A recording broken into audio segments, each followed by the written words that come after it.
शांति। आज 16 सितंबर 2025 की बाबा की साकार मुरली है। मुरली के महावाक्य हैं, मीठे बच्चे तुम हो रूहानी पंडे, तुम्हें सबको शांति धाम अर्थात अमरपुरी का रास्ता बताना है। प्रश्न है, तुम बच्चों को कौन सा नशा है? उस नशे के आधार पर कौन से निश्चय के बोल बोलते हो? उत्तर है, तुम बच्चों को यह नशा है कि हम बाप को याद कर जन्म जन्मांतर के लिए पवित्र बनते हैं। तुम निश्चय से कहते हो कि भल कितने भी विघ्न पड़े, लेकिन स्वर्ग की स्थापना तो जरूर होनी ही है। नई दुनिया की स्थापना और पुरानी दुनिया का विनाश होना ही है। यह बना बनाया ड्रामा है, इसमें संशय की बात ही नहीं। ओम शांति। रूहानी बच्चों प्रति रूहानी बाप समझा रहे हैं, तुम जानते हो हम आत्मा हैं। इस समय हम रूहानी पंडे बने हैं, बनते भी हैं, बनाते भी हैं। यह बातें अच्छी रीति धारण करो। माया का तूफान भुला देता है। रोज सुबह शाम यह विचार करना चाहिए, यह अमूल्य रत्न अमूल्य जीवन के लिए रूहानी बाप से मिलते हैं। तो रूहानी बाप समझाते हैं, बच्चों तुम अभी रूहानी पंडे व गाइड्स हो, मुक्ति धाम का रास्ता बताने लिए। यह है सच्ची सच्ची अमर कथा अमरपुरी में जाने की। अमरपुरी में जाने के लिए तुम पवित्र बन रहे हो। अपवित्र भ्रष्टाचारी आत्मा अमरपुरी में कैसे जाएगी? मनुष्य अमरनाथ की यात्रा पर जाते हैं, स्वर्ग को भी अमरनाथपुरी कहेंगे। अकेला अमरनाथ थोड़े ही होता है, तुम सब आत्माएं अमरपुरी जा रही हो। वह है आत्माओं की अमरपुरी परम धाम। फिर अमरपुरी में आते हैं शरीर के साथ। वह कौन ले जाते हैं? परम पिता परमात्मा सभी आत्माओं को ले जाते हैं। उसको अमरपुरी भी कह सकते हैं, परंतु राइट नाम शांति धाम है। वहाँ तो सबको जाना ही है। ड्रामा की भावी टाली ना ही टले। यह अच्छी रीति बुद्धि में धारण करो। पहले पहले तो आत्मा समझो। परमपिता परमात्मा भी आत्मा ही है। सिर्फ उनको परमपिता परमात्मा कहते हैं, वह हमको समझा रहे हैं। वही ज्ञान का सागर है, पवित्रता का सागर है। अब बच्चों को पवित्र बनाने के लिए श्रीमत देते हैं कि मामेकम याद करो तो तुम्हारे जन्म जन्मांतर के पाप कट जाएंगे। याद को ही योग कहा जाता है। तुम तो बच्चे हो ना, बाप को याद करना है। याद से ही बेड़ा पार है। इस विषय नगरी से तुम शिव नगरी में जाएंगे, फिर विष्णुपुरी में आएंगे। हम पढ़ते ही हैं वहाँ के लिए, यहाँ के लिए नहीं। यहाँ जो राजाएं बनते हैं वह धन दान करने से बनते हैं। कई है जो गरीबों की बहुत संभाल करते हैं। कोई हॉस्पिटल धर्मशालाएं आदि बनाते हैं, कोई धन दान करते हैं। जैसे सिंध में मूलचंद था, गरीबों के पास जाकर दान करते थे, गरीबों की बहुत संभाल करते थे। ऐसे बहुत दानी होते हैं। सुबह को उठकर अन्न की मुट्ठी निकालते ही गरीबों को दान करते हैं। आजकल तो ठगी बहुत लगी हुई है। पात्र को दान देना चाहिए, वह अक्ल तो है नहीं। बाहर में जो भीख मांगने वाले बैठे रहते हैं उनको देना, वह भी कोई दान नहीं। उन्हों का तो यह धंधा है। गरीबों को दान करने वाला अच्छा पद पाते हैं। अब तुम हो सब रूहानी पंडे। तुम प्रदर्शनी व म्यूजियम खोलते हो तो ऐसा नाम लिखो जो सिद्ध हो जाए। गाइड टू हेवन व नई विश्व की राजधानी के गाइड्स। परंतु मनुष्य कुछ भी समझते नहीं है। यह है ही कांटों का जंगल, स्वर्ग ही फूलों का बगीचा, जहाँ देवताएं रहते हैं। तुम बच्चों को यह नशा रहना चाहिए कि हम बाप को याद कर जन्म जन्मांतर के लिए पवित्र बनते हैं। तुम जानते हो भल कितने भी विघ्न पड़े, स्वर्ग की स्थापना तो जरूर होनी है। नई दुनिया की स्थापना और पुरानी दुनिया का विनाश होना ही है। यह बना बनाया ड्रामा है, इसमें संशय की बात ही नहीं। जरा भी संशय नहीं लाना चाहिए। यह तो सब कहते हैं पतित पावन, अंग्रेजी में भी कहते हैं आकर लिबरेट करो दुख से। दुख है ही 5 विकारों से, वह है ही वाइसलेस वर्ल्ड, सुख धाम। अभी तुम बच्चों को जाना है स्वर्ग में। मनुष्य समझते हैं स्वर्ग ऊपर में है, उनको यह पता नहीं है कि मुक्तिधाम ऊपर में है। जीवन मुक्ति में तो यहाँ ही आना है, यह बाप तुम्हें समझाते हैं। उनको अच्छी रीति धारण कर नॉलेज का ही मंथन करना है। स्टूडेंट भी घर में यही ख्याल करते रहते हैं, यह पेपर भरकर देना है, आज यह करना है। तो तुम बच्चों को अपने कल्याण के लिए आत्मा को सतो प्रधान बनाना है, पवित्र बन मुक्ति धाम में जाना है और नॉलेज से फिर देवता बनते हैं। आत्मा कहती है ना, हम मनुष्य से बैरिस्टर बनते हैं, हम आत्मा मनुष्य से गवर्नर बनते हैं। आत्मा बनती है शरीर के साथ, शरीर खत्म हो जाता है तो फिर नए सिर पढ़ना पड़ता है। आत्मा ही पुरुषार्थ करती है विश्व का मालिक बनने। बाप कहते हैं यह पक्का याद कर लो कि हम आत्मा हैं। देवताओं को ऐसे नहीं कहना पड़ता, याद नहीं करना पड़ता, क्योंकि वह तो है ही पावन, प्रालब्ध भोग रहे हैं। पति थोड़े ही हैं जो बाप को याद करें। तुम आत्मा पतित हो, इसलिए बाप को याद करना है, उनको तो याद करने की दरकार नहीं। यह ड्रामा है ना, एक भी दिन एक समान नहीं होता, यह ड्रामा चलता रहता है। सारे दिन का पार्ट सेकेंड बाय सेकेंड बदलता रहता है, शूट होता रहता है। तो बाप बच्चों को समझाते हैं कोई भी बात में हार्ट फेल मत हो, यह ज्ञान की बातें हैं। भल अपना धंधा आदि भी करो, परंतु भविष्य ऊंच पद पाने के लिए पूरा पुरुषार्थ करो। गृहस्थ व्यवहार में भी रहना है। कुमारियां तो गृहस्थ में गई ही नहीं है। गृहस्थी उनको कहा जाता जिनके बाल बच्चे हैं। बाप तो अधर कुमारी और कुमारी सबको पढ़ाते हैं। अधर कुमारी का भी अर्थ नहीं समझते, क्या आधा शरीर है। अभी तुम जानते हो कन्या पवित्र है और अधर कन्या उनको कहा जाता है जो अपवित्र बनने के बाद फिर पवित्र बनती है। तुम्हारा ही यादगार खड़ा है, बाप ही तुम बच्चों को समझाते हैं, बाप तुमको पढ़ा रहे हैं। तुम जानते हो हम आत्माएं मूल वतन को भी जानते हैं, फिर सूर्यवंशी चंद्रवंशी कैसे राज्य करते हैं, क्षत्रिय पने की निशानी बांध क्यों दिया है वह भी तुम जानते हो। लड़ाई आदि की तो बात है नहीं, न असुरों की बात है, न चोरी की बात सिद्ध होती है। ऐसा तो कोई रावण होता नहीं जो सीता को ले जाए।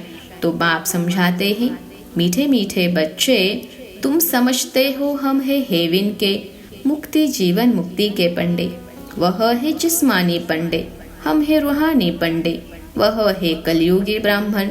तुम संगम युगी ब्राह्मण अभी पुरुषोत्तम बनने के लिए पढ़ रहे हो।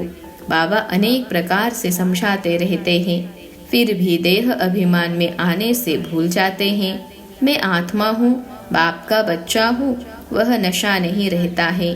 जितना याद करते रहेंगे उतना देह अभिमान टूटता जाएगा। अपनी संभाल करते रहो।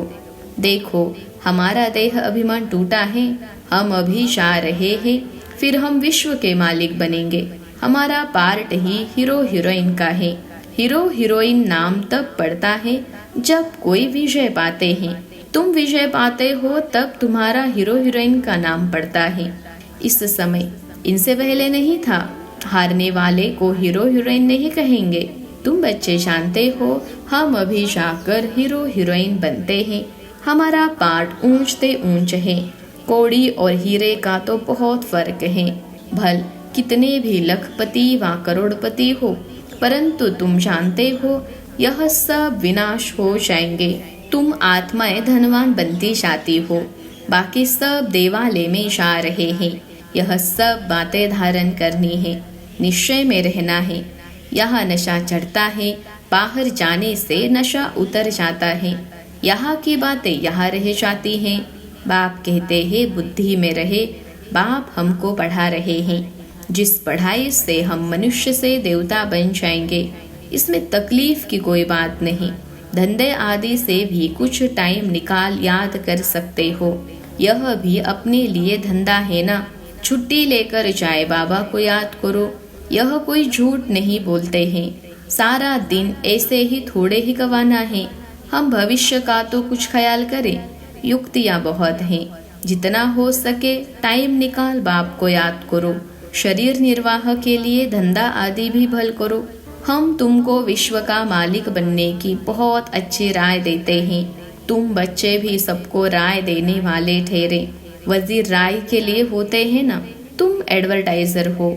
सबको मुक्ति जीवन मुक्ति कैसे मिले इस जन्म में वह रास्ता बताते हो। मनुष्य स्लोगन आदि बनाते हैं तो दीवार में ऊपर लगा देते हैं। जैसे तुम लिखते हो बी होली एंड राजयोगी, परंतु इनसे समझेंगे नहीं। अभी तुम समझते हो हमको बाप से यह वर्षा मिल रहा है, मुक्ति धाम का भी वर्षा है। मुझे तुम पतित पावन कहते हो तो मैं आकर राय देता हूँ पावन बनने की। तुम भी एडवर्टाइजर हो।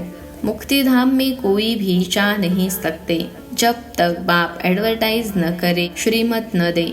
श्री अर्थात श्रेष्ठ मत है ही शिव बाबा की। आत्माओं को श्रीमत मिलती है शिव बाबा की। पाप आत्मा पुण्य आत्मा कहा जाता है। पाप शरीर नहीं कहेंगे। आत्मा शरीर से पाप करती है, इसलिए पाप आत्मा कहा जाता है। शरीर बिगर आत्मा न पाप न पुण्य कर सकती है। तो जितना हो सके विचार सागर मंथन करो। टाइम तो बहुत है। टीचर व प्रोफेसर है तो उनको भी युक्ति से यह रूहानी पढ़ाई पढ़ानी चाहिए जिससे कल्याण हो। बाकी इस जिस्मानी पढ़ाई से क्या होगा। हम यह पढ़ाते हैं, बाकी थोड़े दिन है, विनाश सामने खड़ा है। अंदर उछल आती रहेगी। कैसे मनुष्यों को रास्ता बताए। एक बच्ची को पेपर मिला था जिसमें गीता के भगवान की बात पूछी गई थी, तो उसने लिख दिया गीता का भगवान शिव है, तो उनको नापास कर दिया। समझती थी हम तो बाप की महिमा लिखती हूँ। गीता का भगवान शिव है, वह ज्ञान का सागर है, प्रेम का सागर है। श्री कृष्ण की आत्मा भी ज्ञान पा रही है। यह बेट लिखा तो फेल हो गई। माँ बाप को कहा हम यह नहीं पढ़ेगी, अभी इस रूहानी पढ़ाई में लग जाऊंगी। बच्चे भी बड़ी फर्स्ट क्लास हैं। पहले ही कहती थी हम ऐसा लिखूंगी नापास हो जाऊंगी, परंतु सच तो लिखना है ना। आगे चलकर समझेंगे। बरोबर इस बच्ची ने जो लिखा था, जब प्रभाव निकलेगा व प्रदर्शनी अथवा म्यूजियम में उनको बुलाएंगे तो पता चलेगा और बुद्धि में आएगा यह तो राइट है। ढेर के ढेर मनुष्य आते हैं तो विचार करना है। ऐसा करे जो मनुष्य झट समझ जाए कि यह कोई नई बात है। कोई न कोई जरूर समझेंगे जो यहाँ के होंगे। तुम सबको रूहानी रास्ता बताते हो। बेचारे कितने दुखी हैं, हम उनके दुख कैसे दूर करें। खिटपीट तो बहुत है ना। एक दो के दुश्मन बनते हैं तो कैसे खलास कर देते हैं। अब बाप बच्चों को अच्छी रीति समझाते रहते हैं। माताएं तो बेचारी अबोध होती हैं, कहती है हम पढ़ी लिखी नहीं हैं। बाप कहते हैं नहीं पढ़े तो अच्छा है। वेद शास्त्र जो कुछ पढ़े हैं वह सब यहाँ भूल जाना है। अभी मैं जो सुनाता हूँ वह सुनो, समझाना चाहिए। सदगति निराकार परमपिता परमात्मा बिगर कोई कर न सके। मनुष्यों में ज्ञान ही नहीं तो वह फिर सदगति कैसे कर सकते। सदगति दाता ज्ञान का सागर है ही एक। मनुष्य ऐसा थोड़े ही कहेंगे, जो यहाँ के होंगे वही समझने की कोशिश करेंगे। एक भी कोई बड़ा आदमी निकल पड़े तो आवाज होगा। गायन है तुलसीदास गरीब कोई की न सुने बातें। सर्विस की युक्तियाँ तो बाबा बहुत बतलाते हैं, बच्चों को अमल में लाना चाहिए। अच्छा मीठे मीठे सिखलते बच्चों प्रति माता पिता बाप दादा का याद प्यार और गुड मॉर्निंग। रूहानी बाप की रूहानी बच्चों को नमस्ते। हम रूहानी बच्चों की सिखलते रूहानी माता पिता बाप दादा को याद प्यार गुड मॉर्निंग और नमस्ते बाबा नमस्ते। धारणा के लिए मुख्य सार पहली पॉइंट है धंधा आदि करते भविष्य ऊंच पद पाने के लिए याद में रहने का पूरा पूरा पुरुषार्थ करना है। यह ड्रामा सेकेंड बाय सेकेंड बदलता रहता है। इसलिए कभी कोई सीन देखकर हार्ट फेल नहीं होना है। दूसरी पॉइंट है, यह रूहानी पढ़ाई पढ़कर दूसरों को पढ़ानी है, सबका कल्याण करना है। अंदर यही उछल आती रहे कि हम कैसे सबको पावन बनने की एडवर्टाइज दे, घर का रास्ता बताए। आज का वरदान है, सर्व संबंधों के सहयोग की अनुभूति द्वारा निरंतर योगी सहज योगी भव। सर्व संबंधों के सहयोग की अनुभूति द्वारा निरंतर योगी सहज योगी भव। विश्लेषण है, हर समय बाप के भिन्न भिन्न संबंधों का सहयोग लेना अर्थात अनुभव करना ही सहज योग है। बाप कैसे भी समय पर संबंध निभाने के लिए बंधे हुए हैं। सारे कल्प में अभी ही सर्व अनुभवों की खान प्राप्त होती है, इसलिए सदा सर्व संबंधों का सहयोग लो और निरंतर योगी सहज योगी बनो, क्योंकि जो सर्व संबंधों की अनुभूति व प्राप्ति में मग्न रहता है वह पुरानी दुनिया के वातावरण से सहज ही उपराम हो जाता है। आज का स्लोगन है, सर्व शक्तियों से संपन्न रहना यही ब्राह्मण स्वरूप की विशेषता है। सर्व शक्तियों से संपन्न रहना यही ब्राह्मण स्वरूप की विशेषता है। अव्यक्त इशारे, अब लगन की अग्नि को प्रज्वलित कर योग को ज्वाला रूप बनाओ।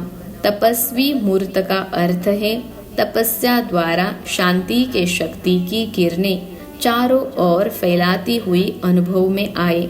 यह तपस्वी स्वरूप औरों को देने का स्वरूप है। जैसे सूर्य विश्व को रोशनी की और अनेक विनाशी प्राप्तियों की अनुभूति कराता है, ऐसे महान तपस्वी आत्माएं ज्वाला रूप शक्तिशाली याद द्वारा प्राप्ति के किरणों की अनुभूति कराती हैं। अच्छा, ओम शांति।